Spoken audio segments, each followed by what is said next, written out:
amigos, quando eu iniciei o projeto do podcast Tirando a Limpo, eu disse a vocês, se vocês estiverem lembrados, que, para mim, o mais importante desse podcast era conteúdo, era trazer pessoas que pudessem contribuir com conhecimento, contribuir com suas experiências positivas ou negativas para você, telespectador.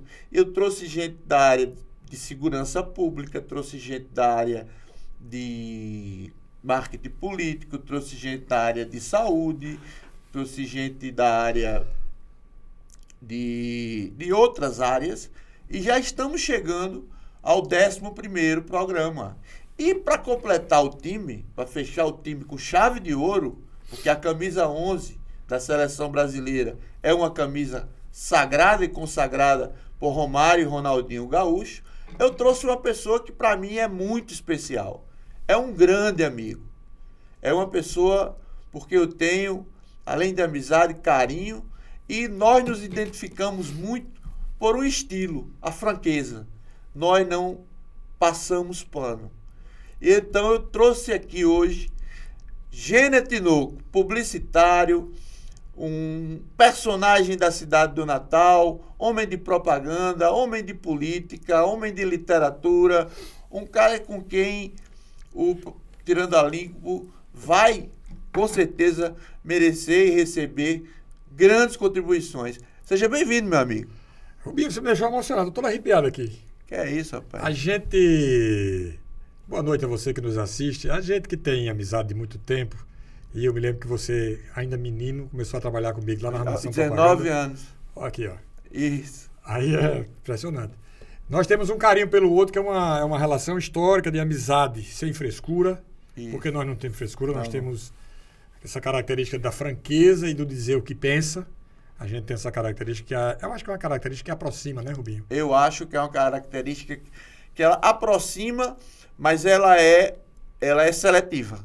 Sem dúvida. Ela é seletiva. Dentro do meio que nós convivemos, especialmente. A gente tem essa virtude, né? A gente tem essa de não fazer concessões à nossa dignidade, que firam a nossa dignidade. Isso é muito bom. Isso é muito Para bom. traduzir em miúdos, não é o dinheiro que está acima de tudo. Nem a trairagem. Então, Rubinho, você falou aí em Ronaldinho Gaúcho, que eu sou fã também, falou em Romário, você esqueceu só de Rivelino. Patada atômica do Tri. Jogava muita bola, tá né? completo. A Rivaldo, né? Rivaldo. Tá completado. Tá completo. A Rivaldo foi o 10. Tá completo o time dos Camisa 11, porque nós estamos no 11º podcast. Gêner, para começar, a sua cara metade, né? A sua imagem e semelhança, que é a Armação Propaganda. Como é que foi que surgiu a Armação? Por que o nome Armação? Como é que foi isso na era que a gente pode dizer? Nós somos jurássicos, né? E eu sou jurássico com muito orgulho, com muito amor, como dizem as torcidas nos campos de futebol, porque eu mantenho a minha essência e não procuro fraturá-la em nome de modernidade alguma. Então, como é que foi que começou a Armação? A Armação começou, Rubinho, com um desejo de 3 jovens que faziam eventos aqui. Quem eram esses 3 jovens? Eu, João Dias, que a gente chama de João Boneco, e é um apelido que é carinhoso, ele não se incomoda, então eu posso dizer aqui, porque hoje a gente está cheio de prurito com qualquer coisa que vai dizer. Eu vou tratar disso com você. Pois é. E o outro era Dix Memer, Dixon. A gente promovia eventos. Nós fazíamos, muito bom nisso. Nós fazíamos eventos. E juntos, às vezes os 3 juntos, às vezes outros juntos. Então, o fato é que nós montamos uma empresa lá atrás. E essa empresa começou como uma empresa de eventos, chamava-se Via Linear Eventos. E a gente passou aí a fazer propaganda para os próprios eventos. Era muito incipiente isso, nós estamos falando aí do começo dos anos 80. Começo? Começo tipo o quê? 83? 82, 81, 83, por aí. A Armação foi fundada em 17 de dezembro de 84. Foi o registro formal dela. A gente já atuava fazendo propaganda, essas coisas. Ano que vem vai fazer 40 anos. Eu digo que eu comecei com 9 anos, né? Desses 40 eu trabalhei, então, dos 40 menos 5, 35 anos. Pois é. Há 35 anos eu estava lá, chegando. Pois é. Para você ver como tem história, né? É. E então, nós montamos essa agência juntos. João era o cara que tomava conta da criação, Dixon era o cara que tomava conta do atendimento e eu fazia planejamento e gestão da empresa. E depois, cada um seguiu o seu próprio caminho. Essas razões que a vida faz, eu mantenho um relacionamento com ele, sou amigo sobretudo de Dixon, de João também até hoje. Outro dia me encontrei até com o João. Ele tem aparecido pouco, né? Tem. João enviou, rapaz. Aí. Eu encontrei com ele no elevador um dia desse, fazia tempo que eu não via, e aí conversei bastante com ele. Eu não sabia também, e eu acho que foi a Covid. A mulher dele faleceu com a Covid. Muita Como gente. tantos e tantos amigos nossos. Pois é, muitos amigos nossos foram embora com a Covid. No meu prédio foram 2, no meu apartamento, no meu prédio lá.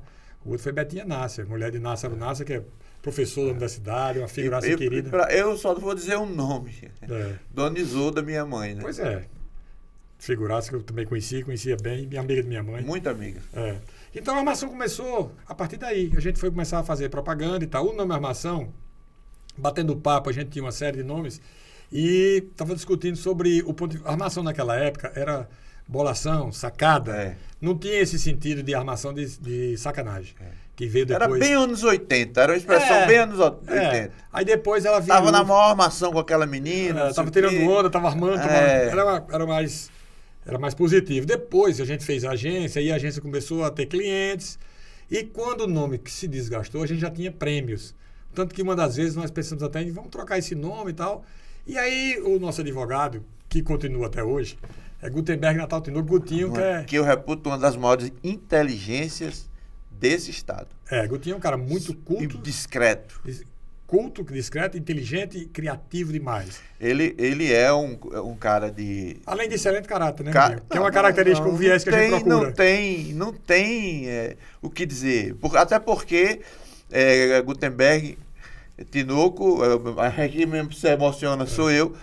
Ele foi com o papai testemunha de defesa do grande Odilon Ribeiro Coutinho na ditadura militar. Depois da campanha de 78. E aí, quando o papai entrou com o Gutenberg com 17 para 18 anos, em Recife, aí o ditadorzinho de plantão, né, o estafeta de plantão da ditadura, olhou e disse: você não tem vergonha com o papai? Você não tem vergonha de, além de ser subversivo, ainda vir esculhambar aqui a uma audiência judicial? Mas manteve e Odilon foi absolvido. Mas, enfim, a armação foi crescendo, né, Gêner? Foi, e a gente começou a trabalhar e eu acho que nós nos afirmamos no mercado por algumas características, que você falou já algumas delas. Quer dizer, a gente fazia pouca concessão para o que não concorda. Então, essa era uma linha. Depois, um foco sempre fazer comunicação eficiente, criativa, eficiente, e tanto isso é real, que a gente teve, ao longo da história, parceiros de longo tempo e aqueles que hoje não são parceiros de negócio da armação, mas continuam até hoje muito próximo da empresa. É uma empresa de relações duradouras, eu gosto sempre de dizer isso. Isso. E por aí a gente fez muita coisa, viu, Rubinho? Fez muito. Eu, inclusive... Aliás, fez e faz. Exato, está fazendo. A armação ela continua crescendo e cada vez mais criativa. Eu lembro de uma passagem, de uma pessoa que para mim é muito especial e o outro de uma passagem da minha temporada na armação, que eu trabalhava na tribuna e Emanuel Barreto era o redator, saiu e você teve a loucura de pegar um menino de 19 anos sem experiência nenhuma em propaganda e colocar como redator. Porque tinha talento, né? Você que está dizendo, eu acredito. Então, antigamente existia a dupla de criação. Porque não tinha computador, não tinha isso aqui, não. Era tudo à mão. Era tudo na cabeça, na máquina e o desenho era criatividade, né? Você para fazer um anúncio para domingo demorava muito tempo, cara. E eu me lembro de um cara chamado Roberto Santana. Velho querido amigo. Que era o meu diretor de arte, com quem eu fiz uma amizade muito grande. E hoje aqui ele parece, eu não sou espiritualista, não sou nada, mas me lembro muito dele aqui, como se estivesse aqui. Roberto, ele que faleceu muito cedo de câncer, né? Foi câncer no braço, né? Uma coisa câncer esquisita. no braço, estranhíssimo. Estranhíssima. Foi. Então, essa é uma passagem. E a outra foi um prêmio que a gente ganhou, e foi matéria na Tribuna, eu tenho isso guardado lá em casa, mas não foi o prêmio meu, foi o prêmio da equipe, o prêmio da armação, que tinha no governo Geraldo Mello uma empresa que cuidava dos hotéis do estado, chamada Nortel. A gente fez a inauguração do Centro de Convenções, foi isso? Foi a mensagem de fim de ano de 89 da Nortel. Que o título foi o seguinte, porque a Nortel apresentou essa mensagem para poder divulgar o balanço dela, que era a empresa, o balanço financeiro no anúncio. A Nortel administrava os hotéis do estado. Tipo o Hotel Termas de Mossoró, tinha um hotel lá em Pau dos Ferros. Tinha vários. Tinha Macau, tinha o Marizal, tinha tudo. Hoje não existe quase mais nenhum. E aí, Caraúbas, era o balanço, né? Aí a ideia foi colocar uma menina no balanço, a menina subindo no balanço, e o título era que em 1990 nosso balanço continue lá em cima. Boa. Foi esse título, e esse anúncio ganhou o prêmio. Então isso para mim foi muito legal. E era uma maneira de trabalhar, porque todos éramos jovens, né? Eu era talvez o mais jovem da equipe, mas eram todos jovens, então as sacadas eram muito ousadas, né? E você, embora jovem, você tinha e tem essa capacidade de moderar, de ponderar, de olhar o cenário, ler o cenário para saber se aquilo prossegue, se tem adequação, né? Se adequa ou não à realidade. Então, algumas ideias, na verdade, eram absolutamente idiotas, eram absolutamente ingênuas. E outras você aperfeiçoava. E por isso nós tínhamos um respeito muito grande. E a outra, eu não digo pergunta, mas outra manifestação que eu gostaria de dar para que as pessoas saibam que nem tudo é lucro financeiro, mas um bom ambiente de trabalho. E você conviver com pessoas que vão lhe ensinar na sua atividade, pessoas absolutamente geniais, é muito bom. E isso você conseguiu, você levou gente muito boa para lá. Você levou simplesmente François Silvestre de Alencar, que para mim, posso estar errado, junto com, eu acho os três mais inteligentes do Rio Grande do Norte. François, Paulo de Tarso Fernandes e o ministro Marcelo Ribeiro Dantas. Para mim, esses três são as três grandes cabeças. E François, você me contou que François era o seu redator, mas ele ficava num bar bem distante da agência e você telefonava. Hoje hoje numa relação em que as pessoas são mecânicas, né? Era impossível. Como era isso, gente? Hoje seria bar office, né? Não era home office, né? Tinha um bar ali na Felipe Camarão, tem aquele bequinho da Casa Rio, que chegava ali na esquina da Felipe Camarão. Sim. Ali tinha um bar, não lembro agora o nome. E François, às vezes, ele estava na agência e dizia, eu vou lá, eu estou sem pauta aqui agora, estou sem job. Eu vou lá pro bar, qualquer necessidade você liga que eu venho.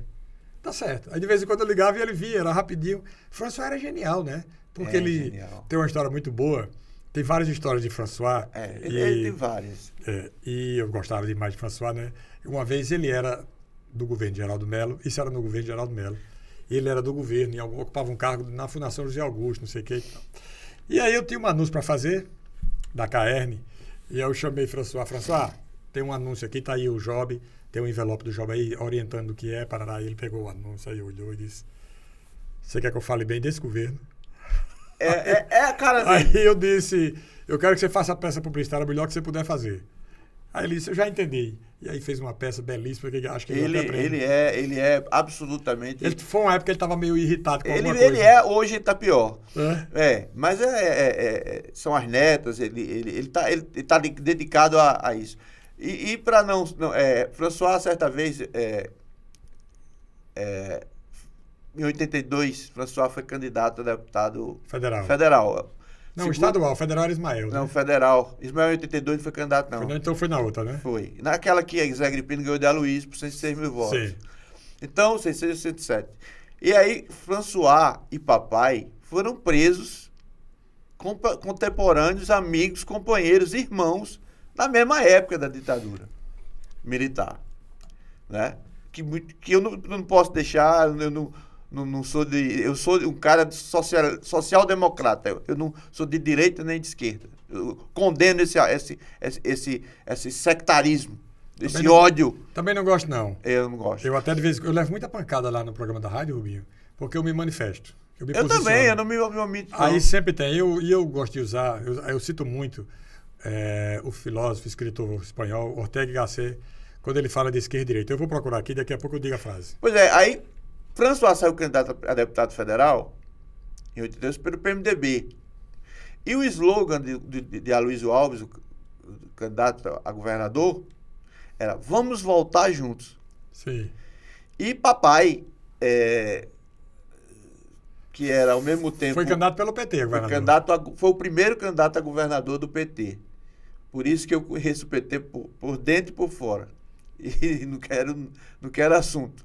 Aí papai, perdeu tudo na campanha, né? Sim. Tudo, casa, tudo que tinha. E aí, não recebeu solidariedade alguma no fim da vida. Então, mas vamos para coisa engraçada.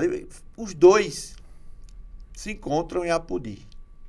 Então colocaram suas combis, uma de frente para a outra. Sim. Aí papai começou. François, vamos voltar juntos, você vai voltar junto com o fulano, que era da Polícia Federal. Sim. Você vai voltar junto com o Cicrano, que era tinha sido da Arena. Você vai voltar junto com o fulano de tal. François, venha pra cá, o seu lugar é aqui.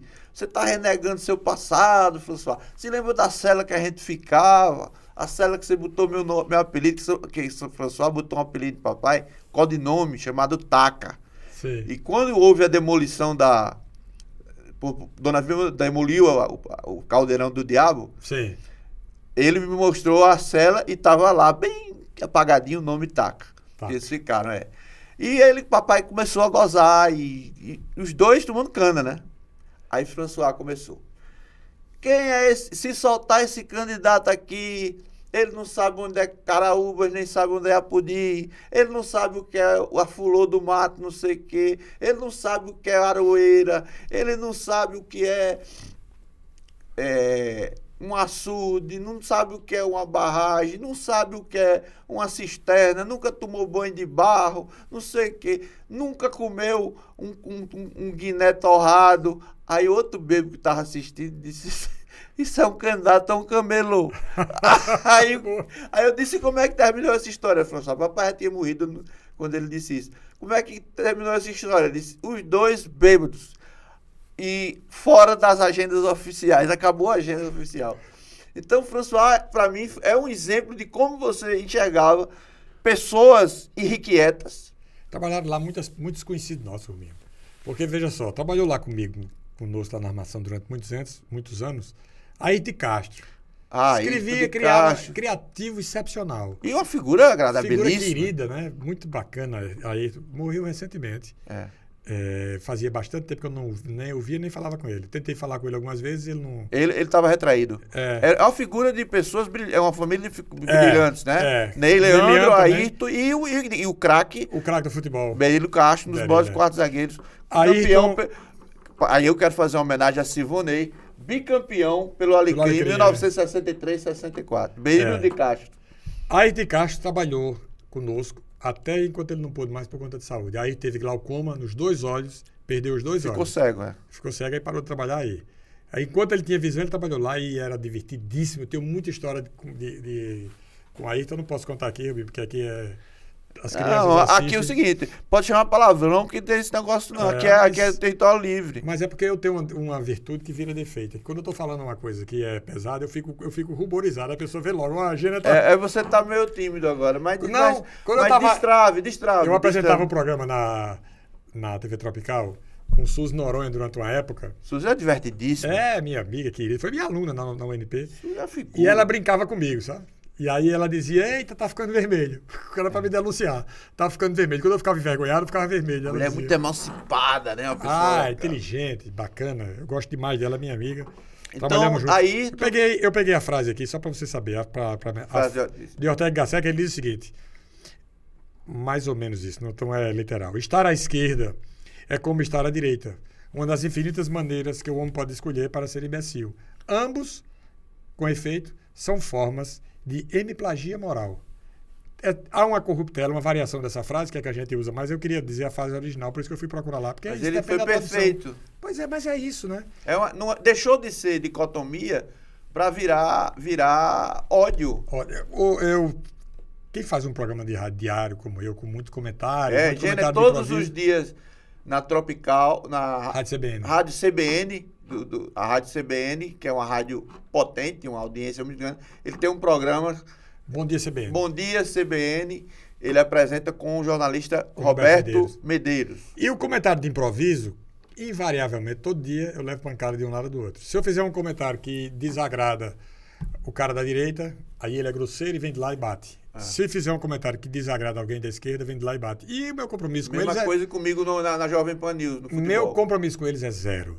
Eu não tô nem aí, eu falo o que eu acho. Sabe o que é que eu faço? Eu comecei porque eu também faço meu comentário do jeito que eu tô falando com vocês aqui. Eu sou aberto, por exemplo, um comentário, um jogo aí que houve recente, eu disse, esse jogo aí pro ABC é um amistoso de luxo, porque o time tá para ser rebaixado, já foi rebaixado. Desde aquele empate lá em Goiás que eu deixei de assistir. E aí começaram a me xingar, né? Só que jornalista nunca sai do nosso... O jornalismo não sai do meu sangue nunca. Eu continuo jornalista na Tribuna do Norte. Como cronista e colunista. Aprendiz de cronista. Aí eu saio, eu pego os nomes dos caras que agridem, certo? Francisco José de Oliveira. Aí eu saio procurando pelas redes sociais. Aí você vai ver o perfil do cara, evangélico, amante da família. Mas quando ele tem a chance de ser covarde na rede social, aí ele realmente mostra quem ele é, que não é a descrição que está na página dele. Perfeito, na rede social. Aí você teve. Eu me lembro que eu estava vindo de um jogo de futebol de um ABC América em 1991 com meu pai. E ele disse: você sabia que eu estou trabalhando na armação? Eu tomei um susto. Eu disse: da armação, pai? Tô trabalhando lá com o Gêner. Eu fiquei tão emocionado, cara. Juro por Deus. Eu ainda fico. E saber que meu pai contribuiu nesse tempo todo da armação propaganda. Tem passagem com o Rubem Lemos, que eu lembro assim, eu já lhe contei algumas vezes. A mais célebre delas eu pedi para Rubens criar um jingle. Era um pedido lá pra gente criar um jingle pra Murimirim. Murimirim era uma cachaça que era... Pequenininha. De alto padrão de qualidade. De alto padrão. Né? E papai, como especialista expert em bebida, ele costumava apreciar Murimirim, né? Com certo exagero.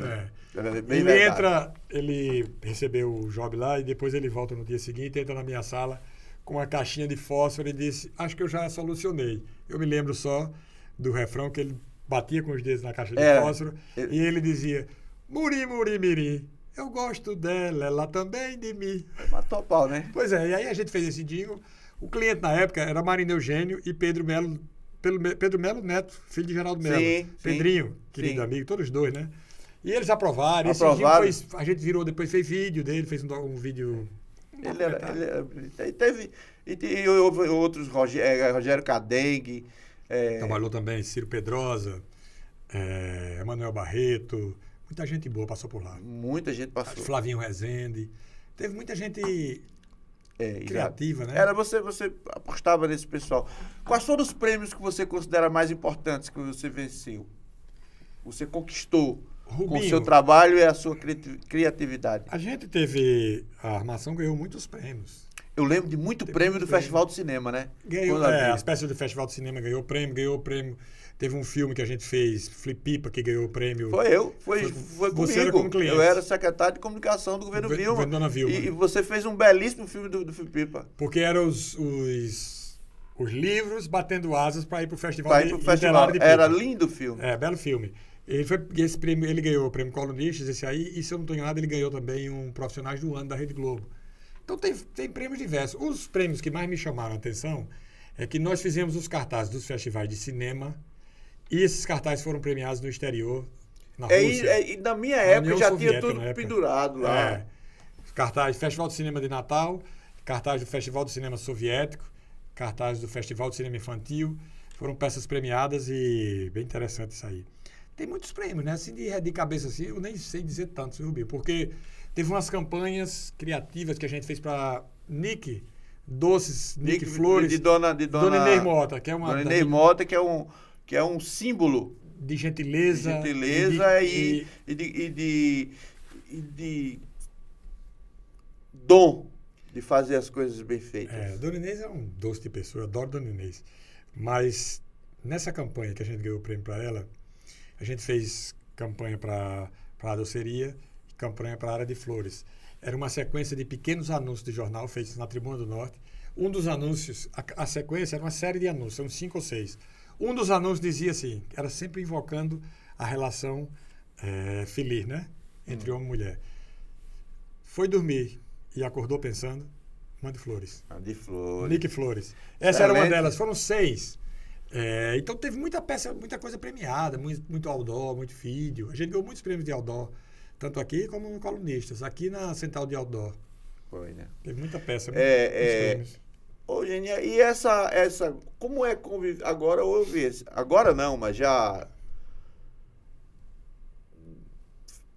pro final dos anos 2000, né? Começaram a chegar as redes sociais. 2015, por aí. Não, mas eu estava no governo em 2009, já existia o Orkut. Existia o Orkut, mas não era como é hoje, né? Não tinha essa força. Mas tinha desaforo, já dava tinha desaforo, aqui é grosseria. Tinha muita coisa, muito exibicionismo. Teve nego que foi sequestrado porque mostrou casa e tal. Eu acho até, eu não digo bem feito, mas para ele aprender a ser discreto. A ser normal, né? Aí, como é que é hoje? Como é que era?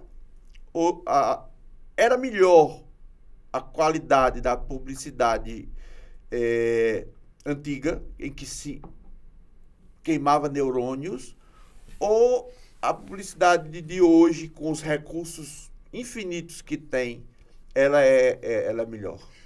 A criatividade naquela época era muito mais forte. Muito. Porque nós tínhamos uma oferta de veículos muito menor. Você tinha praticamente rádio, televisão, jornal e outdoor e revista.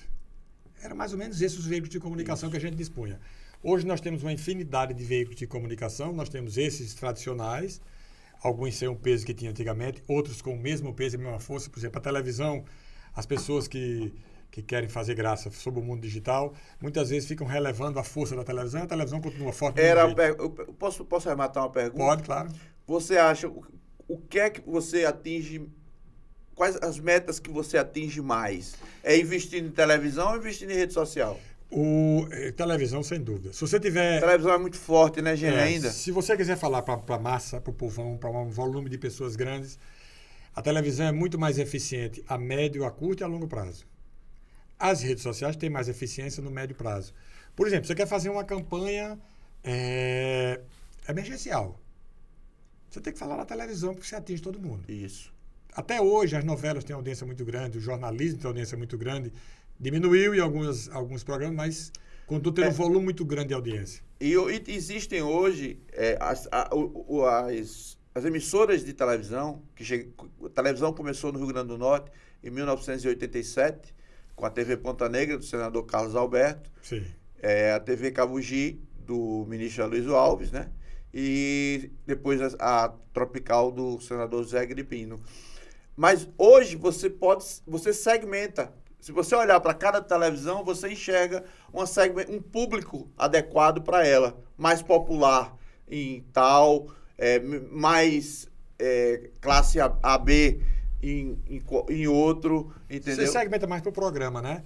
Só para a gente voltar ao paralelo. As agências lá atrás, elas se remuneravam, elas viviam à base de comissões. Como era isso? as agências faziam as suas campanhas publicitárias no rádio, na televisão, no jornal, e recebiam as comissões dos veículos de comunicação. Era 20%, era? Era 20% de acordo com a lei, ainda é até hoje. Era a maior fonte de renda das agências. Com o advento da, digamos assim, da digitalização da comunicação, com essa integração total, as agências passaram a viver muito mais de FII, de pequenos valores pagos mensalmente, que pode ser um FII criativo ou pode ser um FII para produção de redes sociais e etc. Então, as agências deixaram de ter aqueles grandes volumes, em sua maioria, né? As grandes campanhas continuam sendo realizadas, mas ainda em volume muito menor do que tinha naquela época. Essa mudança fez com que muitas agências deixassem de operar no mercado. O que a gente teve ao longo do tempo... Fechou muita agência. Fechou muita agência. Fechou. A gente vem remando aí, muita gente se segurando, porque ao longo do tempo. Mas eu lembro... Fecharam, outras fundiram, né? Eu lembro, e você lembra, que eu era o redator da coluna propaganda que tinha na Tribuna do Norte. E tinha uma reunião toda segunda-feira com os donos de agências que eram sindicalizados. E eram mais de 10. Entendeu? Eu lembro que era Alexandre Macedo, você... Era João Arudaí, o grande bárbaro Everaldo Porciúncula, entendeu? E Ricardo Rosado. Rogério Nunes e Xancho. Não. Foi depois não, Rogério Nunes chegou depois. Tertuliano não era sindicalizado. Era não? Não. Não tinha 2A, que começou com Agnello Filho e Alexandre Firmino. Tinha uma agência que era LOBS, de Omar Batista da Silva. Omar Batista. Enfim, era muita agência, muita gente trabalhando. Isso, tinha muito emprego disponível, porque a demanda de serviço era muito grande. Você, numa sexta-feira, tinha que reservar 3, 4 páginas em jornal domingo, e você tinha que ter um monte de gente fazendo isso. Hoje, como é que está a questão do emprego? Muita gente perdeu emprego com essa digitalização, ou com a pandemia, ou com... A propaganda hoje enxugou muito? A propaganda dentro das agências enxugou muito. Em compensação, multiplicaram-se as urgências. Existe. As pessoas estão em casa e ele tem um computador e ele faz como se fosse uma agência, ele presta serviço na área do digital, ele cria conteúdo, ele faz postagem, por aí vai. Então tem muita gente trabalhando no segmento, mais um número menor dentro das agências. Eu passei até começar o podcast a trabalhar home office, porque minha atividade é criar textos, né? Me adaptei. Você acha melhor? Eu acho muito melhor. Trabalhar em casa? Eu acho muito melhor. Você consegue produzir? Consigo. Eu faço tudo. Eu faço minha crônica da Tribuna, faço o meu comentário na Jovem Pan News, faço livros, sim, faço discursos. Tudo que você faz em casa. Faço, porque eu acho que eu me tornei, também por uma questão de saúde, em função de uma doença que eu não escondo de ninguém, porque eu quero que as pessoas alertem em função da depressão. Sim. Eu me recolhi muito. E senti que estava recolhido demais. E decidi fazer esse podcast. E tem sido muito bom para mim, tanto sob o ponto de vista profissional, sabe? Eu não ligo para... Se tiver, eu disse aqui no período, uma pessoa assistindo para mim, eu estou satisfeito. Essa pessoa viu qualidade, porque eu sei escolher. Sim. Modéstia à parte, eu sei escolher. O processo de obtenção de audiência... porque são 35 anos. E ele não é imediato, e nem o segmento. Eu já fui muitas vezes criticado por isso, tanto pela doença, quanto pela opção de trabalhar em casa. Mas eu nunca deixei de fazer nada... Por conta disso. Nunca. Ô, Rubinho, você tem alguns exemplos, antes da pandemia, de profissionais qualificados que já trabalhavam em casa. Por exemplo, Vicente Cereja, a vida inteira trabalhava em casa. Já há muitos anos. Antes da pandemia, né? Então tem outras pessoas que trabalhavam em casa. O Odem, né? Para mim, a minha referência é o Odem Madruga. Sim. O Odem Madruga também não sai mais de casa e tal. De vez em quando eu encontro um Odem às sextas-feiras na padaria. E eu encontro no Nordestão. Nós frequentamos a mesma padaria.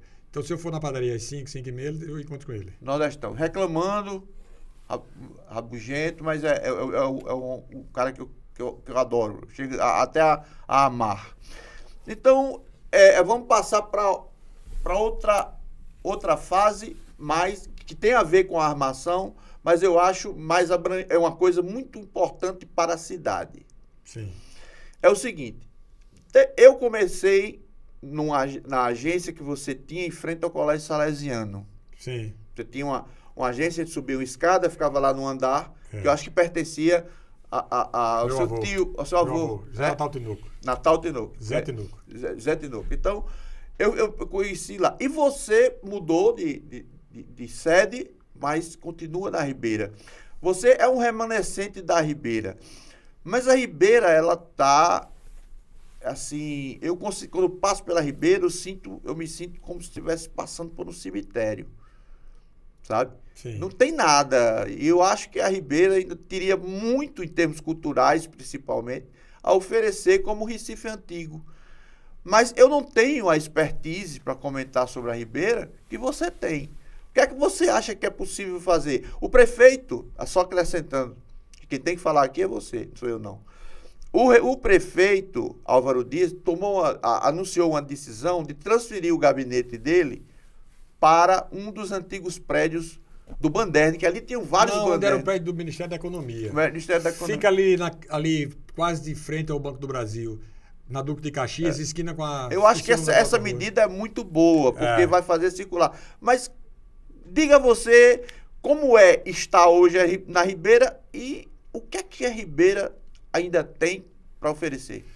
Veja só, a Ribeira passa por uma transformação. Ela chegou no fundo do poço já há uns 10 anos, talvez até mais.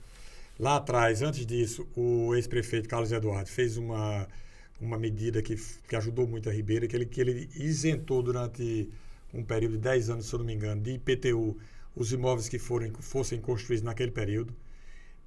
Nessa oportunidade foram construídas 1.500 unidades residenciais. Você passa ali... Tá legal, tem uns apartamentos legais ali. Ali onde era Marpas, tem uns edifícios. Em frente à gráfica do meu cunhado. Pois é, exatamente. Subindo ali, tem edifícios dos dois lados, foram beneficiados. E tem... Rubinho, a Ribeira é o seguinte... Você sabe como se chamava aquela ladeira, sabe? Sei, mas eu não quero dizer. Não, eu vou dizer. Então diga. Aquela ladeira que a gente desce, viu, Andrezão? Quando vem pra Ribeira, e Sivonei também, o nome que botaram foi Gozo da Freira. Era o Gozo da Freira. Que é uma sensação de susto que você tem, mesmo sabendo que vai passar por lá 20 vezes. E a Ribeira, a área da Ribeira é da Avenida Deodoro. Se você está subindo a Deodoro em direção à Catedral, você está indo, todo o lado direito, incluindo ali onde tem a rádio 96 FM, o Chácara 402. Ali, tá horrível. Ali tudo é Ribeira. Ali você já começa a ter a visão decrépita do Diário de Natal, né? Do outro lado. Não tem mais o Diário é Petrópolis. Mas é doloroso. Mas a Ribeira, então, voltando atrás, a Ribeira, o prefeito de Natal, Álvaro Dias, eu conversei com ele algumas vezes, e ele tem anunciado que vai fazer uma grande ação na Ribeira. E no centro da cidade. Vai descer para lá. Essa da Ribeira começa ali na Pedra do Rosário e segue e vai fazer pela Ribeira toda. Agora, tem coisas assim absurdas. Por exemplo, me disse Álvaro Dias, no ar, no Bom Dia CBN, que eu perguntei a ele, que eu soube, ele queria trocar o pavimento da Tavares de Lira. Deve ser a menor avenida do estado, porque ela vai da Avenida Duque de Caxias ao Rio Patangi. Deve dar uns 300 metros de avenida. Tem muito. Era pequena no tamanho e gigante na história. Ele queria fazer ali, botar o piso ali, de intertravado. E a informação que chegou para a gente da Ribeira é de que o IFAM havia sido contra, disse para preservar o asfalto. O asfalto de lá não existe, é uma buraqueira infernal, é mal feito e tal, é antigo. Então são coisas... Chegam uns famosos empatas, né? Os empatas. Mas há uma tendência da prefeitura de acreditar e de fazer diferente e recuperar a Ribeira. Da Doutor Barata, que é a rua da agência ali, na Doutor Barata tem 5 prédios que estão agora recebendo ocupação agora. Beleza. 5 prédios. Eu vou dar aqui o seguinte. Onde era a Samaritana, que lá Roberto Serquis, em nome da família, está fazendo lá um museu, que vai ser um museu da água. Roberto Serquis é o presidente da Fierne. É o presidente eleito da Fierne, que vai subir daqui a 2 meses. Sim. Eles têm uma obra lá de recuperação do prédio, me disse o Roberto que fica pronto até o final do ano. Exatamente em frente a este prédio, aonde funcionou o Mercantil Valparaíso, que era uma loja de Antônio Lamas, da família Lamas, pai de Laminhas, de Amadorzinho. Naquele Amadorzinho lugar... Amadorzinho Lamas, ele era corredor. Corrida de kart, né? Laminhas também. Sabe como eu encontrei Amadorzinho? Sim. Uber. Sim. Ele faz Uber. Faz Uber, Então, nesse lugar hoje, foi alugado para uma secretaria da Prefeitura de Natal, que não me ocorre o nome agora. Isso já é o começo da ação de Álvaro. De Álvaro, já é o trabalho de Álvaro. Lá também na Doutor Barata tem um novo prédio lá, tem um prédio que foi alugado agora por Acácio Souto, que é um amigo meu de muito tempo, jogava basquete junto. Ele alugou um prédio lá e está botando uma empresa que é especializada em tratamento de águas, essas coisas. Comprou um imóvel lá, o promotor, figuraça daqui, o Nofre Neto, que é uma pessoa, um mecenas das artes, é um cara dedicado à arte, estuda, e ele quer fazer lá uma oficina criativa, para num pavimento terra fazer essa oficina criativa e em cima fazer um escritório dele, para desenvolver essa parte artística, esse viés artístico que ele tanto gosta. E tem um outro prédio lá que está sendo ocupado também, que agora eu não me ocorro, mas quase vizinho é esse que o Nofre comprou. Esse que o Nofre comprou fica na Doutor Barata, esquina, de um lado tem César, e tem um bequinho. César Comércio e Representação. Vizinho ali. Então, de repente, começou a aparecer negócio. A prefeitura negociou 2 áreas da Ecosil, negociou com o ex-ministro Fernando Bezerra, a sede antiga da Ecosil e mais um imóvel que a Ecosil tem na Rua Chile. São 2. A sede da Ecosil é Rua Chile... Sede da Ecosil quase à beira do Rio Potengi. Rua Chile com Tavares de Lira. E outro imóvel, fica na Rua Chile. A prefeitura fez uma negociação com eles, com a Ecosil, e vai usar lá para os interesses dela, né? Exato. Houve um movimento efêmero nos anos 90 de bares, né? Nos anos 94, 90, até 98, até a morte de Paulinho Buarana. Foi. Que era um empreendedor, era um agitador cultural. Figuraça, que foi assassinado brutalmente. Por um estrangeiro. Por um estrangeiro que também foi assassinado depois. Mas Paulinho foi assassinado assim de uma forma cruel, foi sequestrado, e não vale a pena lembrar. Mas a partir daí os bares foram fechando e a Ribeira foi... Faltou estímulo, né, Rubinho? Na gestão de Aldo Tinoco Filho, Aldinho, Marcelo Tinoco, que era Marcelo arquiteto, Tinoco figuraça, e músico. Marcelo era na época, Iplanado, se eu não me engano. E ele fez um projeto para a Ribeira e começou a recuperar a Ribeira pela Rua Chile. E aí eles recuperaram iluminação, pavimento, pintura dos imóveis, criaram uma série de condições. Quando ele terminou o mandato dele, eles tinham terminado a Rua Chile. Faltava fazer o resto. E depois não foi feito mais. Mas geralmente é assim, o que sucede não quer deixar a marca do antecessor, né? Mas, gente, gostei dessas notícias e tal. Vamos falar agora de uma coisa que eu, pelo menos, gostava mais. Eu digo a você, gostava mais porque eu entrei muito precocemente. Eu gostava mais pela qualidade dos personagens. Eu prefiro, em termos de inteligência, em termos de competência, em termos de sagacidade, eu prefiro os políticos que nós perdemos. Eu prefiro Aloysio Alves, eu prefiro Geraldo Mello, eu prefiro Henrique Eduardo, eu prefiro Zé Agripino, que nós ainda temos, mas que não está mais na política, sabe? Eu prefiro esses caras, se eu estiver cometendo alguma injustiça. Eu prefiro Vilma. Como é que eu vou esquecer de Vilma? Uma mulher que revolucionou Nós perdemos o talento político que o Estado tinha, nós perdemos. Não tem mais. Você não tem retórica, mais. Discurso. O último orador que a gente tem, mas está fora da política, é Zé Agripino. E Henrique. Também está fora da política. Zé Agripino é um orador. Zé Agripino é espetacular. Quando eu quero falar sobre desenvolvimento econômico do Estado, aí eu procuro na cena política quem é um político que pode falar sobre Zé isso. Agripino. Só tem Zé Agripino. Impressionante, Rubinho. Eu chamo, aí foi, não foi, eu tô chamando ele para dar Zé entrevista. Agripino é o cara, é o quadro mais completo da política do Rio Grande do Norte. Hoje, ele tanto que ele contracenou Ele não contracenou com nenhum outro Alves que não fosse Aloysio, né? Semana passada Muito precocemente. foi aprovado um projeto no Senado Federal da época em que Zé Agripino tinha sido senador e deixou lá. Esse projeto, inclusive, mereceu uma série de discursos elogiosos, enaltecendo o projeto, inclusive de Paulo Paim e de outros senadores. Isso. Ele postou no Instagram. Pois é, porque eu fiz um comentário lá na rádio e depois ele botou no Instagram dele. É impressionante. Quem esteve aqui e é um grande amigo meu e deu uma entrevista que rendeu manchete na Tribuna do Norte foi Paulo de Tarso, da Consulta, Paulinho. Paulinho, meu amigo. Paulinho trabalha aqui na Paraíba, né? Então, Paulinho disse que na Paraíba os parlamentares comentam, o Rio Grande do Norte não abre mais portas porque perdeu Henrique Eduardo e Zé Agripino. Hoje a bancada, com todo respeito, ela não tem a estatura intelectual, pelo menos. Eu vou dizer intelectual, pronto. A estatura intelectual que esses homens todos do passado recente tiveram. Garibaldi não era um grande orador, mas Garibaldi foi o governador das águas. O Rio Grande do Norte andou para trás. Quando me perguntam sobre o futebol daqui, e aí o pessoal não gosta, que eu digo o seguinte, o futebol daqui é reflexo da nossa economia. Como o governo daqui vai muito mal... Vamos falar de política, sobre o governo. O governo daqui vai muito mal, na minha opinião. A minha também. Aí, resultado, a economia daqui vai muito mal, tudo vai mal, e o futebol vai junto. Gêner, eu acho interessante, porque eu posso falar, porque eu estive lá, né? Eu fui subsecretário de comunicação 6 anos, e fui secretário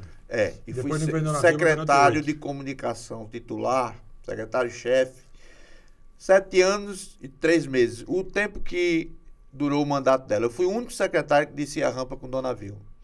Então, naquela época, havia uma vigilância, havia um senso crítico que eu achava interessante para ajudar o governo, quando ele era feito com honestidade e não por vaidade ou chilique, que tem gente que tem muito chilique. Chilique para homem não combina, não. Chilique ficou para... Não. Para homem que tem chilique, que não sei o quê. Esse para mim está longe. Então, onde eu quero chegar. Nós éramos mais vigiados, nós éramos mais cobrados. Então, hoje, o governo não tem uma obra. Uma obra que você diga assim, o governo Fátima tem uma obra. Qual é a obra que você acha que o governo Fátima tem? Em Natal? Não, no estado. Não, eu vou começar por Natal. Tem uma obra de instalação dos radares eletrônicos na Via Costeira, na Avenida Engenheiro Roberto Freire, na Avenida João Medeiros Filho. Instalação para multar. Para multar a gente, para massacrar o cidadão natalense. E tem também ali, acho que já instalaram, não sei nem se instalaram, no prolongamento da Prudente de Moraes, na Avenida Iberê Ferreira de Souza, que é a continuação do Algrede. Que foi um político espetacular. Genial, hábil, gentil, atencioso. Iberê era carinhoso. Iberê era um cara... Porque quando a gente está conversando com um amigo, eu não estou olhando para... Eu não estou preocupando com câmera. Sim. Iberê e eu, durante o período dele vice-governador, viajávamos quando Dona Vilma não podia. Iberê e eu éramos confidentes em certos assuntos um pouco... Sabe como é que ele me chamava? Genezinho. Genezinho. Figura. Iberê tinha uma virtude diferente dos outros políticos aqui do estado, que Iberê era carinhoso. Ele gostava das pessoas, daquelas pessoas que ele gostava, ele falava com elas de forma carinhosa, sem ser piegas. Eu nunca vi Iberê alterar a voz. Não. Então, assim, mas voltando, nós estamos falando de Fátima, eu não vi nada. Até agora não vi nada. Não vi nada, mas também não vi ninguém cobrar nada. Eu só vejo Gustavo Negreiros no blog dele, e aqui, que eu reconheço que não tem muita audiência, mas aqui se cobra, aqui se critica. Mas as pesquisas de opinião, elas dão um desgaste muito grande do governo em Natal, em Caicó. Paulinho falou, vocês lembram? Paulinho falou. Paulinho esteve aqui num dia, aí disse que ela estava com índice de reprovação de até 65%. É. No outro dia saiu a pesquisa Veritas Nacional dizendo que ela é uma das 3 piores governadoras do Brasil. Está muito mal avaliado. Por quê? Porque o governo... Outra coisa, o governo não tem nada em benefício do Norte Rio-Grandense. Não. Você não tem uma obra... Porque, veja só, a segurança, com todo respeito ao pessoal da polícia que se desdobra para tentar dar segurança à sociedade, a polícia, eu acho que é refém do governo, porque o governo não dá à polícia o estímulo que deveria dar. O governo, até por ideologia, Sim. ele trocou até a farda da polícia. Né? A farda agora é parecida com a de Cuba. Foi por isso. Não sei, mas trocou. Sim. E outra coisa, o policial ele tem que ter a liberdade, porque está arriscando a vida.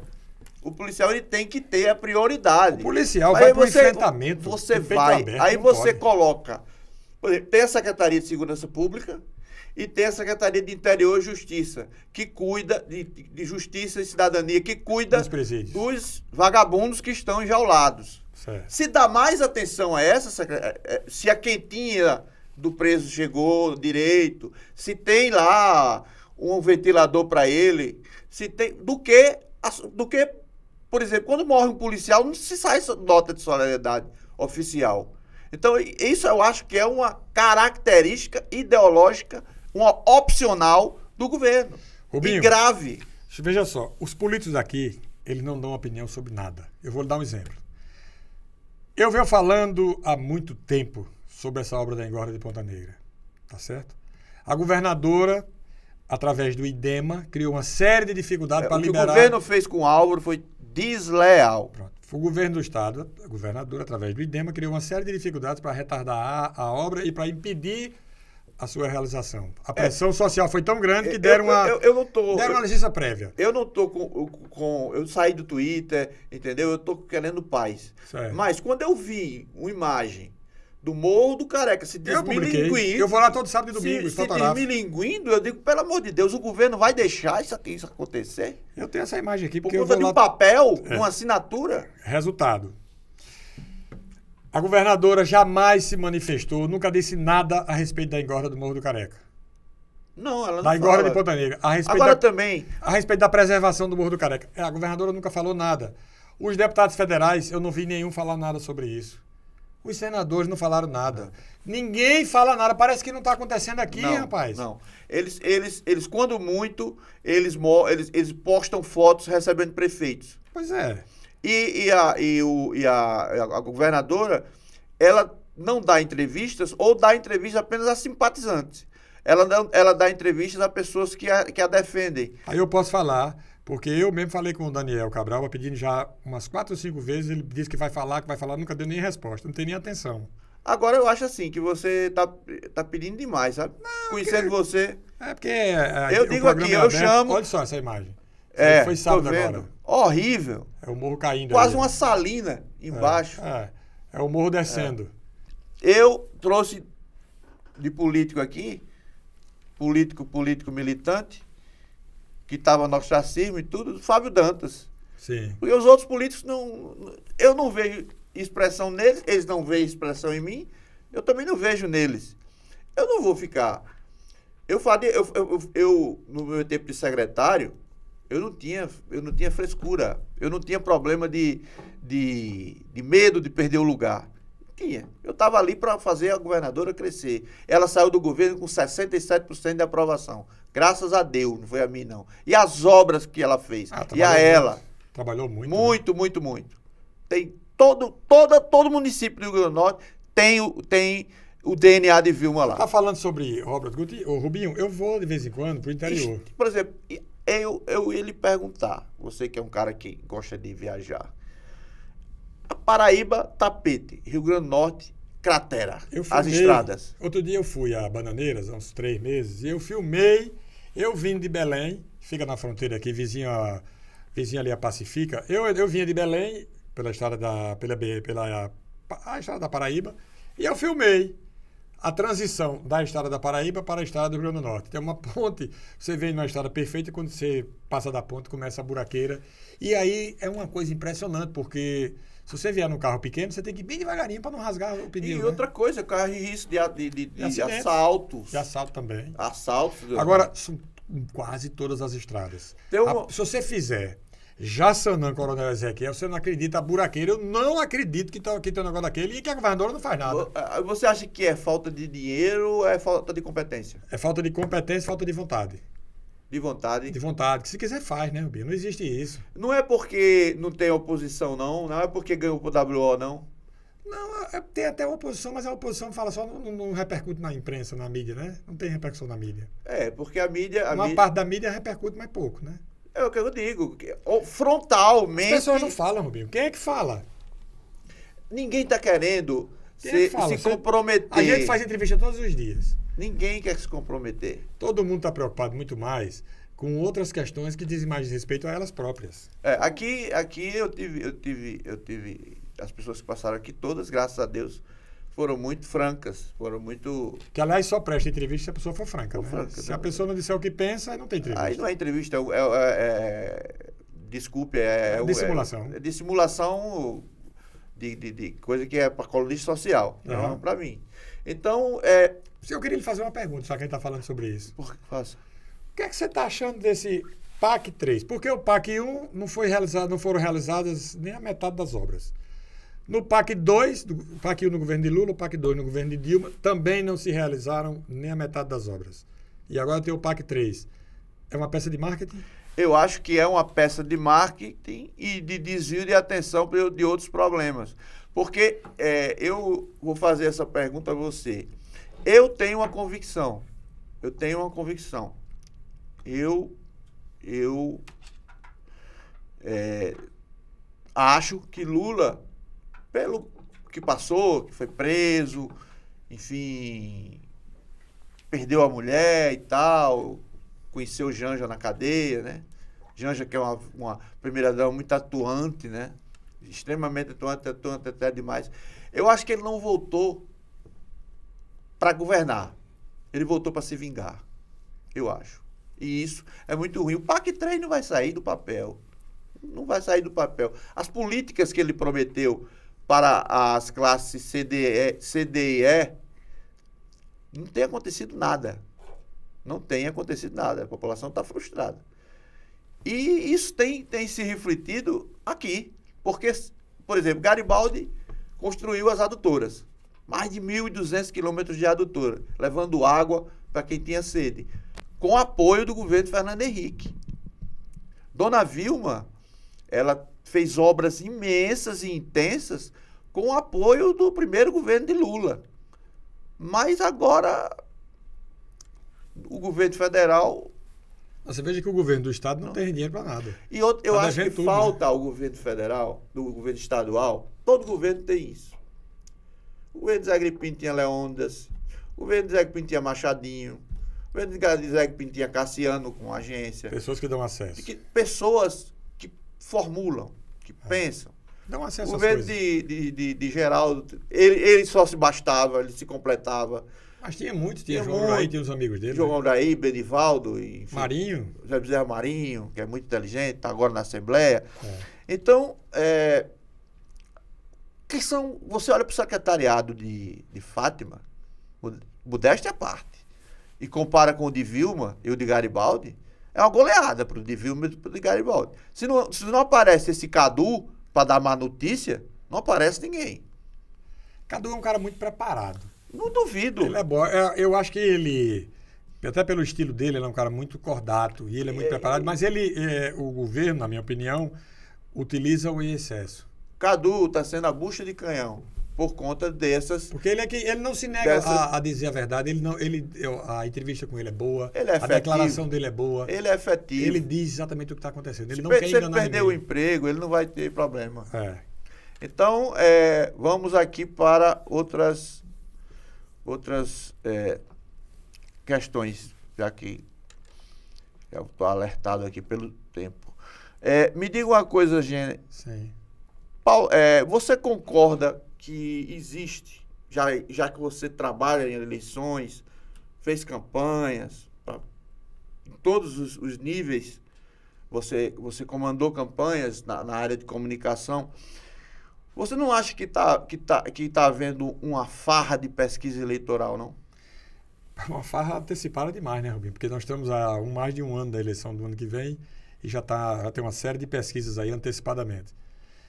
Boa parte dessas pesquisas, você sabe que são apenas para estimular eventuais projetos, porque não tem a menor importância. Mas isso não influencia aquele eleitor menos esclarecido? Essa talvez seja a intenção. Como está muito cedo, sem ter a campanha, pode até influenciar, digamos assim, precocemente. Mas a rigor, quando chega no processo eleitoral, é outra coisa. Paulinho como de Tarso, ele não Paulinho sabe bem como algumas dessas pesquisas são feitas, porque ele é vítima disso. Ele faz a pesquisa dele com metodologia muito séria. Paulinho de Tarso, nós estamos falando, é da Consult. Do Instituto Consult, que é reconhecidamente como um instituto de altíssima credibilidade. É o instituto top, né, de Natal. Então, foi meu professor, Paulinho, na universidade. Foi? Né? Foi o UFRN. Depois trabalhamos juntos na Fundação de Pesquisa e Cultura, na FUNPEC. Na FUNPEC, ele falou aqui. Ele foi meu coordenador, depois foi meu diretor, e eu era coordenador junto com ele. Isso, Grande figura. Então, você projeta o que para o Rio Grande do Norte nesses próximos 3 anos? Veja, nós temos uma eleição no meio do caminho aí, que é a eleição de prefeitos. Nós vamos ter eleição para prefeito de Natal, nas grandes cidades, todas as cidades. Essa eleição pode ser um marco em relação ao que vai acontecer à frente, já nos próximos 3 anos que você fala, chegando na eleição de 2026. Acho que o norte rio-grandense, precisaria ter um pouquinho de indignação com a pasmaceira em que estamos metidos, com a pantomima governista que nós estamos metidos. Por quê? Porque faz-se de conta que se governa. E não se governa. Nós não temos governo, nós não temos ações. Ninguém fala sobre nada, ninguém declara sobre nada. É uma coisa impressionante. Eu acho que todos, que políticos e eleitores estão omissos diante do caos. O eleitor, sobretudo ele, muito omisso, calado, silente, aceitando tudo como se fosse fato consumado. E não é. Eu falo sobre isso direto lá na rádio. Você, de Natal, abra do olho. Preste atenção, porque se a gente não cuidar da nossa cidade, ninguém cuida. E os políticos não estão nem aí. Eu vou dar um exemplo. Semana passada eu estava caminhando na beira da praia de Ponta Negra. Eu e Fernando Fernandes. Foi secretário de turismo. Ele é o CEO, né? O que é isso? É o CEO da tribuna. CEO né? da tribuna. Aí virou-se para Fernando um proprietário de um quiosque na beira da praia lá em Ponta Negra. Seu Fernando, precisa fazer alguma coisa. Agora mesmo instalaram aqui 25 novos ambulantes irregulares aqui, com apoio de fulano de tal, que é político, e com apoio de fulano de tal, que trabalha na secretaria tal. Acho que era um fiscal, não sei o quê. Uma denúncia assim, e ninguém faz nada e fica por isso mesmo. Como é que um político que tem mandato não tem vergonha e vai defender a implantação ou colocação de gente de forma irregular na beira da praia de Natal, não era mais nobre da cidade? E ninguém faz sociedade, não faz nada. E outra nada. coisa também que eu acho é que as pessoas não estão procurando a fiscalização, não estão procurando, estão vendo as coisas e não estão procurando. E outra coisa, os órgãos de controle, de fiscalização... Nunca vi tão acomodados.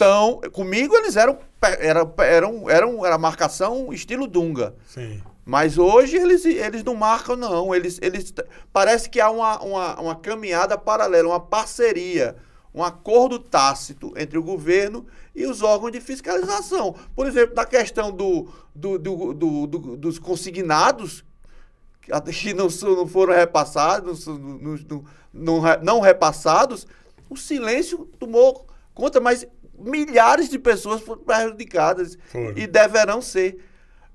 Você acha que pode-se atrasar salário no Rio Grande do Norte? Não. Veja só, o Rio Grande do Norte tem algumas aberrações. É preciso que a gente diga, embora muita gente não goste. Aqui tem em torno de 5, 6, 7 categorias, cujos salários são os mais altos do Brasil. Eu perguntei isso a Cadu, ao vivo, na rádio, no Bom Dia CBN, e ele respondeu que sim. Eu não perguntei quais eram, mas a gente sabe que é a categoria de auditor fiscal, procurador, defensor público, tem mais, que eu não estou lembrando assim agora. E vai mexer para ver? E é um problema, né? Então, como é que o governo do Estado, como é que há dentro do próprio governo do Estado? O primeiro é o seguinte, o salário da governadora é metade de alguns desses salários. o cargo mais importante do Estado é da governadora. Ela ganha O metade. salário limite devia ser o da lá. Devia ser o da governadora. Acho que é 23 mil, 22, não sei quanto. Mas então tem gente ganhando o dobro, mais do que o dobro. Tem gente que ganha... Tem determinados cargos que ganham 70 mil reais. Só que tem uma bate-teto e não recebe. Mas o salário formal... Olhando para... Tem umas categorias Eu aí. esqueci de... Eu desisti de olhar para o portal de transparência para não me deprimir mais. Eu não vejo, não. Porque Também são vi. coisas assim... Rapaz... Aí, voltando, o Estado... Uma terra paupérrima. Pois é, aí o Estado, o que é que acontece? Todas as receitas que o Estado tem dos impostos e das transferências normais, fundo de participação, essas coisas, todo esse volume de receita só dá para pagar aos servidores públicos do próprio Estado. Ou seja, é um Estado que a receita que ele tem não serve, não dá para atender a nenhum outro cidadão fora do Estado, fora do quadro de pessoal do Estado. Então, o conjunto de receitas é exclusivamente para pagar pessoal. Tem alguma coisa errada. Como é que o Estado que arrecada 600 e tantos milhões, não sei quanto, 700 milhões, sei lá quanto é por mês, só tem dinheiro para pagar pessoal? Não tem dinheiro para mais nada. Eu acho mais grave é que, por exemplo, Geraldo Melo fez a duplicação da ponte. Na ponte de Igapó. Primeiro governo Zé Agripino, você não conta as obras que ele fez. No segundo, ele ainda fez a Rota do Sol. Fez muita coisa. Fez muita coisa. Garibaldi, as adutoras. Garibaldi podia não ter feito nada. Mas Garibaldi levou isso aqui, cara. Pra torneira da casa das pessoas. Uhum. Garibaldi levou água pro povo. Dona Vilma fez um governo fez a ponte de Fez todos. a ponte de todos. A Que é a da ponte Regia. que eu acho que deveria ter o nome dela. Justo. Esse negócio com todo respeito a Newton Navarro, que é um símbolo, mas Newton Navarro o povo chama Ponte de Vilma. E a maior sabedoria é seguir a sabedoria do povo, eu acho. Sim. Aquela ponte é Vilma de Faria. Ela pode não ser de direito, mas é de fato. Fez estradas, trouxe muita coisa. E aí, hoje, a gente não vê em setor algum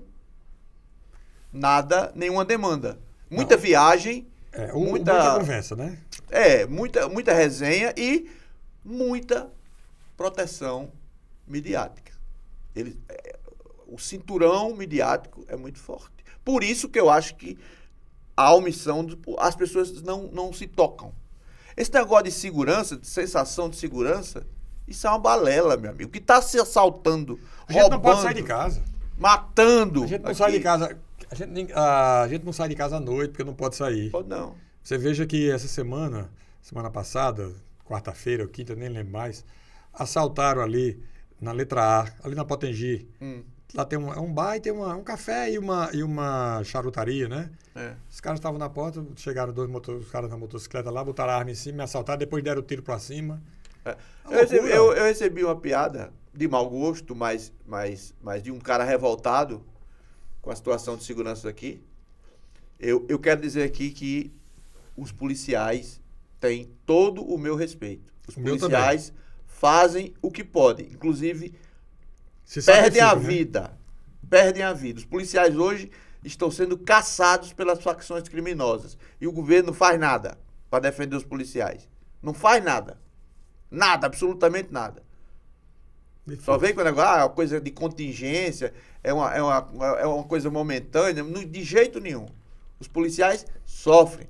Rubinho, se a gente for analisar a função básica do governo, deveria ser saúde, educação e segurança, no mínimo deveria ser isso. Eu acho assim, que deveria ser saúde e segurança. Se você olhar, vamos olhar os três. Se você olhar os três, está pior do que em todos os tempos. Nunca foi tão ruim em nenhuma das três áreas. Não. Agora, o Valfredo Gugel, faz quanto tempo que o Ministério Público recomenda para desocupar o corredor do Valfredo Gugel e a Secretaria de Saúde do Estado não consegue? Não consegue por uma razão simples. Porque fechou alguns estabelecimentos hospitalares que existiam. Fechou o Rui Pereira. Fechou o Rui Pereira, fechou o de Canguaretama. Fechou o Rui Pereira, cara, que era hospital de trauma. E de pé diabético, né? Exatamente. E diabético. Alberi ficou lá várias vezes. Eu fui visitá-lo uma vez. Eu visitei também. Amigo, me diga uma coisa pra gente encerrar. Para você, quais foram os grandes nomes da propaganda de Natal? Os grandes nomes. Cite aí 3, 5. Você fala como publicitário, você diz? Como talentosos, os maiores talentos da publicidade do Rio Grande do Norte. Em criação? Em criação. Vamos para a criação, que é o principal. Eu acho a Ayrton Castro um criativo espetacular, muito bom. Marcou época aqui durante muito tempo. Nós tivemos aqui, porque eu tenho que ser, eu não quero ser injusto, né? Porque tem muitos profissionais bons, né, Rubinho? É lógico, mas são só referências. Eu vou fazer o seguinte, eu vou ficar com o nome de Ayrton Castro em nome de quem eu concentro a minha opinião. Certo. Para não cometer injustiça. Foi um drible à la Sérgio Alves, do ABC. Foi um drible de craque. Para prefeito, rapidamente, para prefeito, você acha que primeiro me diga qual a importância de Álvaro na sucessão dele e Carlos Eduardo, Natália Bonavides, Paulinho Freire, Wendel Lagartixa, se for elegível. Como é que você acha que vai ter segundo turno, de todo modo? Rapidamente, eu acho que vai ter segundo turno.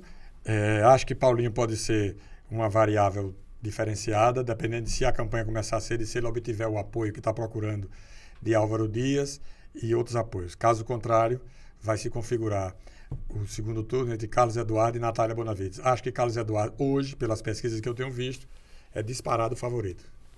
Disparado. Mas vamos esperar tem uma quantidade de serviço prestado muito grande. Quero ver a performance de Natália Bonavides, porque ela é muito simpática, mas ela tem uma posição muito radical.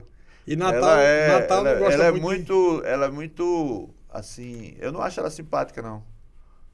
Eu tive com ela 2 vezes, ela foi com uma vez. Uma roda assim, ela foi muito simpática. Não. Mas a posição... A posição política dela é muito radical. Muito sectária. É sectária. O que ela fez com o Aurílio Pinto de Medeiros, chamando-o de bandido, e logo depois ele morreu. Não estou dizendo que foi ela que matou, mas que contribuiu para que ele morresse, eu acho que sim. Nem lembrava disso. Dentro dessas críticas, dessa análise sobre o governo, o cenário, o que é que você achou do aumento da gasolina aqui no Rio Grande do Norte? Ô Rubinho, acho que a campanha de presidente está se esvaindo, porque o que foi dito durante a campanha foi esquecido tão precocemente dentro do eu disse a você. Desse novo governo, né? Já esqueceu, né? A preocupação é caçar adversários. A preocupação parece que é uma caça às bruxas. Nós temos um problema aqui no estado que é o seguinte, e no Brasil, não se pensa no cidadão. Ou a gente, como os norte-riograndenses, começa a abrir o olho para isso, ou nós vamos ter governos sequenciadamente que só olham para dentro de si, para dentro do governo, para dentro da política, para o umbigo político dos seus partidos e das suas lideranças políticas. Essa questão da gasolina, quando virou o ano passado, a gasolina em Natal custava R$ 4,89. Semana passada tinha posto em Natal vendendo a R$ 6,49, R$ 6,59, uma coisa assim. É um absurdo. O que é que aconteceu? No governo anterior, foram retirados alguns impostos que incidiam sobre o preço dos combustíveis para melhorar a situação do cidadão, para facilitar com que a população pudesse comprar gasolina. Esses impostos voltaram todos, sim, sob a promessa de que não haveria variação no preço do petróleo, porque, segundo o presidente disse, na época, iria abrasileirar o preço dos combustíveis. Está aumentando permanentemente. Permanentemente. Tá aumentando. E a propaganda, como é que você avalia em geral no Rio Grande do Norte? A propaganda daqui é muito repetitiva. Vou dar um exemplo. A propaganda que a Prefeitura do Natal faz hoje é a mesma que Dona Vilma fez quando foi prefeita. Sempre trabalhando, sempre trabalhando. É mesmo que você fez no governo do Estado quando você era secretário de comunicação do governo. Mas eu acho que eu vou defender aqui, porque eu acho que esse modo é vitorioso o trabalho. Não tenho dúvida de que é vitorioso. Eu tenho alguns cases que eu fiz falando sobre o trabalho. O que eu quero dizer é o seguinte, é que não há uma renovação criativa. Você trabalha com conceitos e com temas que são manjados, conhecidos e retrabalhados. E o Rio Grande do Norte melhorou? O slogan do Rio Grande do Norte qual é? O melhor vai começar. Não foi o slogan da campanha, né? Mas vamos usá-lo. O melhor parece que nem vai chegar a terminar, né? Não começou ainda não. Começou não. Começou não. Vamos esperar começar, mas não começou não. Veja, se você for analisar, eu já falei aqui que a segurança está ruim, a educação está ruim, a saúde está péssima, as estradas estaduais estão intransitáveis, as prefeituras reclamam de dinheiro que não recebeu de repasse de ICMS, de repasse de farmácia básica, estão atrasados aí os consignados, e por aí você vai. Os fornecedores dizem que há 3 bilhões de reais em dívidas com fornecedores. E saiu na imprensa, eu não sei se é verdade. Essa dívida, ela começou no governo dela ou vem de outros governos? Não, a informação que está é da agora. Mas ninguém sabe porque o governo não declara. Esse governo não dá informação a ninguém. Para mim, o pior do que o governo não declarar é não ter, fora algumas pessoas como nós, para perguntar. Eu acho que o jornalismo hoje é o jornalismo Natal hoje está ficando cada dia mais chapa branca. Elogioso. Não, é um jornalismo passivo. Assim, passivo. Pode ser. Né? Então, eu vou ficar calado, que é melhor. Você está querendo opinar mentalmente para evitar estresse, né? Eu tenho minhas convicções, mas eu não quero confusão com... Não, mas a gente está dizendo aqui o que a gente pensa. Veja só, se a gente não for capaz de opinar, por exemplo, a qualquer hora, em qualquer época, você me pedir opinião sobre Natal, eu vou lhe dar. Por quê? Porque Natal é pauta diária minha. Então, no meu programa na rádio, eu falo sobre Natal e defendo as coisas de Natal o tempo inteiro. E se alguém se manifesta contra os interesses da cidade, eu vou ser contra essa pessoa. Por exemplo, Natal tem problema grave. Eu venho denunciando há mais de um ano, todas as noites, tem motoqueiros andando na cidade com um cano do escape da moto aberto, fazendo zoada e acordando o natalense, à meia-noite, 1h, 2 horas. Na cidade toda. Eu recebo reclamação na rádio permanente. Eu recebi anteontem da Candelária, ontem, eu falei hoje. Aí é problema de segurança pública, né? Problema de segurança pública, exatamente. Mas ninguém sabe quem é que tem que resolver. Outro dia, até a polícia fez uma ação para prender as motocicletas. Tem que prender todas. Aqui eu trouxe um oficial da PM que trabalha diretamente no combate ao crime. Sim. E ele fez a geografia do crime. Sim. Ele traçou a geografia do crime Natal. Se traçou a geografia do crime Natal, por que é que não se acaba com o crime? Se sabe onde é. Né? É isso, infelizmente. Pois, meus amigos, olha, esse papo poderia durar aí umas 5 horas, porque a inteligência, ela só faz enriquecer as nossas vidas. Eu quero agradecer a Jenner Tinoco pela participação, desejar a ele todo o sucesso possível, mais do que o que ele já tem na sua atividade de comunicador, porque hoje ele é um comunicador e é um publicitário. E vamos torcer por dias melhores.